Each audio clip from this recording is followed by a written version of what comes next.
Hostel warden ವಿರುದ್ಧ ಸಿಡಿದೆದ್ದ ವಿದ್ಯಾರ್ಥಿನಿಯರು. ಕಾಣೆಯಾಗಿದ್ದ ಮಗು ನೋಡಿ ಅಪ್ಪಿ ಮುದ್ದಾಡಿದ ತಾಯಿ. ದರೋಡೆಕೋರರು ಅರೆಸ್ಟ್. 1 ಕೋಟಿಗೂ ಹೆಚ್ಚು ಹಣ ಸೀಸ್. ರಜೆಗೆಂದು ಊರಿಗೆ ಬಂದಿದ್ದ ಯೋಧ ಆತ್ಮಹತ್ಯೆ. ಎಲ್ಲವನ್ನ ನೋಡ್ತಾ ಹೋಗೋಣ ಕರ್ನಾಟಕ ಟಾಪ್ 20ಯಲ್ಲಿ. ಸಂಕೇಶ್ವರ ಬಳಿ ಹೆದ್ದಾರಿಯಲ್ಲಿ ನಡೆದ ದರೋಡೆ ಕೇಸ್ಗೆ ಬಿಗ್ ಟ್ವಿಸ್ಟ್ ಸಿಕ್ಕಿದೆ. ದರೋಡೆ ಮಾಡಿ ಎಸ್ಕೇಪ್ ಆಗಿ ಸೇಫ್ ಆದ್ವಿ ಎಂದವರು ಪೊಲೀಸರ ಖೆಡ್ಡಾಕ್ಕೆ ಬಿದ್ದಿದ್ದಾರೆ. ನವೆಂಬರ್ 15ರಂದು ಸಂಕೇಶ್ವರ ಪಟ್ಟಣದ ಹೊರವಲಯದಲ್ಲಿ 3 ಜನ ಬರ್ತಾ ಇದ್ದ ಕಾರು ನಿಲ್ಲಿಸಿ ನಕಲಿ ಗನ್ ತೋರಿಸಿ ಹಣ, ಕಾರು ಸಮೇತ ಖದೀಮರು ಎಸ್ಕೇಪ್ ಆಗಿದ್ರು. ಘಟನೆ ಕುರಿತು ಸಂಕೇಶ್ವರ ಪೊಲೀಸ್ ಠಾಣೆಯಲ್ಲಿ ಕಾರು ಚಾಲಕ ಆರಿಫ್ ದೂರು ದಾಖಲಿಸಿದ್ದ.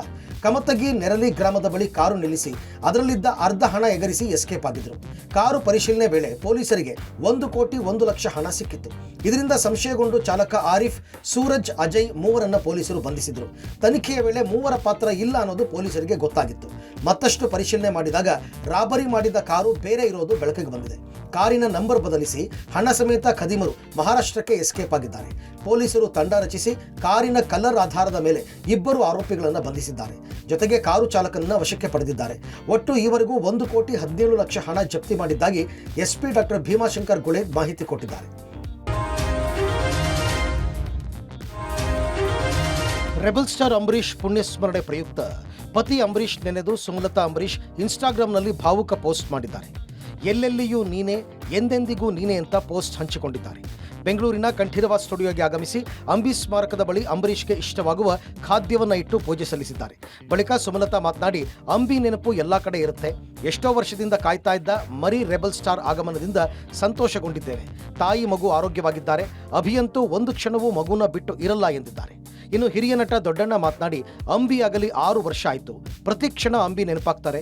ಈ ವರ್ಷ ಮರಿ ರೆಬಲ್ ಸ್ಟಾರ್ ಆಗಮನದಿಂದ ಕುಟುಂಬಸ್ಥರು ಸಂತೋಷಗೊಂಡಿದ್ದಾರೆ.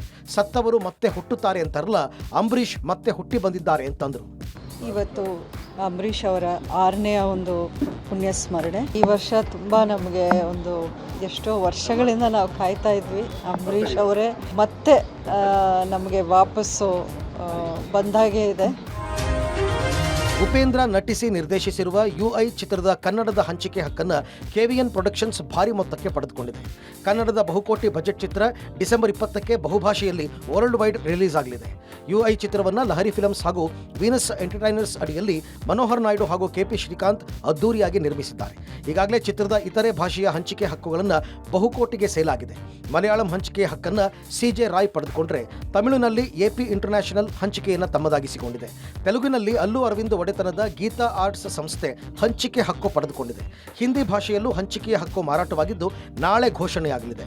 ಇದೀಗ ವಿವಿಧ ಭಾಷೆಗಳ ಬಿಗ್ ಬಜೆಟ್ ಸಿನಿಮಾಗಳ ಹಂಚಿಕೆ ಹಕ್ಕು ಪಡೆದು ಹೆಸರುವಾಸಿಯಾಗಿರುವ, ಸದ್ಯಕ್ಕೆ ಟಾಕ್ಸಿಕ್ ಚಿತ್ರ ನಿರ್ಮಿಸುತ್ತಿರುವ ಕೆವಿಎನ್ ಪ್ರೊಡಕ್ಷನ್ ಯುಐ ಹಂಚಿಕೆ ಮಾಡುವ ಹಕ್ಕನ್ನು ದಾಖಲೆ ಮೊತ್ತಕ್ಕೆ ಪಡೆದುಕೊಂಡಿದೆ.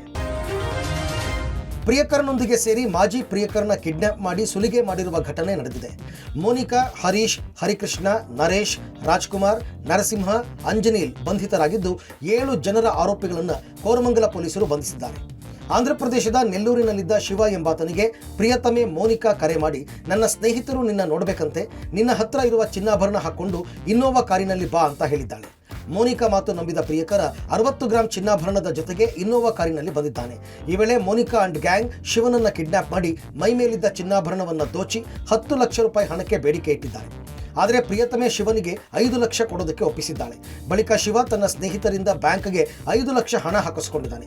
ಎಟಿಎಂ ಕಾರ್ಡ್ ಬೆಂಗಳೂರಿನ ಮೆಜೆಸ್ಟಿಕ್ ಅಡ್ರೆಸ್ಗೆ ಕೊರಿಯರ್ ಮಾಡಿಸಿಕೊಂಡು ಕೋರಮಂಗಲದಲ್ಲಿ ಹಣ ಡ್ರಾ ಮಾಡಿಕೊಳ್ಳೋದಕ್ಕೆ ಬಂದಿದ್ದಾರೆ. ಆದರೆ ಈ ವೇಳೆ ಆರೋಪಿಗಳ ಮಧ್ಯೆಯೇ ಗಲಾಟೆ ನಡೆದಿದೆ. ಈ ವೇಳೆ ರೌಂಡ್ಸ್ನಲ್ಲಿದ್ದ ಪಿಎಸ್ಐ ಮಾದೇಶ್ ಅನುಮಾನಗೊಂಡು ವಿಚಾರಣೆ ನಡೆಸಿದಾಗ ಕಿಡ್ನಾಪ್ ಮತ್ತು ಸುಲಿಗೆ ಪ್ರಕರಣ ಬೆಳಕಿಗೆ ಬಂದಿದೆ. ಮೋನಿಕಾಳೆ ಕಿಂಗ್ ಪಿನ್ ಅನ್ನೋದನ್ನ ಕೇಳಿ ಪ್ರಿಯಕರ ಶಿವ ಶಾಕ್ ಆಗಿದ್ದಾನೆ. ಕೇಸ್ ದಾಖಲಿಸಿಕೊಂಡಿರುವ ಕೋರಮಂಗಲ ಪೊಲೀಸರು ಆರೋಪಿಗಳ ವಿಚಾರಣೆ ಮುಂದುವರೆಸಿದ್ದಾರೆ. ಬೆಳ್ಳಂಬೆಳಿಗ್ಗೆ ಕಾಡಾನೆ ಭೀಮಾ ಗ್ರಾಮಕ್ಕೆ ಎಂಟ್ರಿ ಕೊಟ್ಟಿದ್ದಾನೆ. ಹಾಸನ ಜಿಲ್ಲೆ ಬೇಲೂರು ತಾಲೂಕಿನ ನಿಡುಮನಹಳ್ಳಿ ಗ್ರಾಮದ ರಸ್ತೆಯಲ್ಲಿ ಒಂಟಿ ಸಲಗ ನಿಧಾನವಾಗಿ ಸಾಗಿದ್ದಾನೆ. ಇತ್ತೀಚೆಗೆ ಜನನಿಬಿಡ ಪ್ರದೇಶದಲ್ಲಿ ಭೀಮಾ ಕಾಣಿಸಿಕೊಳ್ತಾ ಇದ್ದು ವಾಸದ ಮನೆಯ ಮುಂದೆಲ್ಲ ಓಡಾಡಿದ್ದಾನೆ. ರಸ್ತೆಯಲ್ಲಿ ಸಂಚಾರ ಮಾಡಿ ಮತ್ತೆ ತಂತಿ ಬೇಲಿ ದಾಟಿ ಕಾಫಿ ತೋಟದೊಳಗೆ ನುಗ್ಗಿದೆ.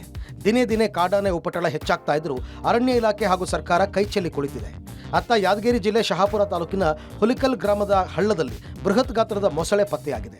ದೊಡ್ಡ ಮೊಸಳೆ ಕಂಡು ಗ್ರಾಮಸ್ಥರು ಆತಂಕಗೊಂಡಿದ್ದು ಹರಸಾಹಸಪಟ್ಟು ಮೀನುಗಾರರ ಸಹಾಯದಿಂದ ಮೊಸಳೆಗೆ ಬಲೆ ಹಾಕಿ ಸೆರೆ ಹಿಡಿದಿದ್ದಾರೆ.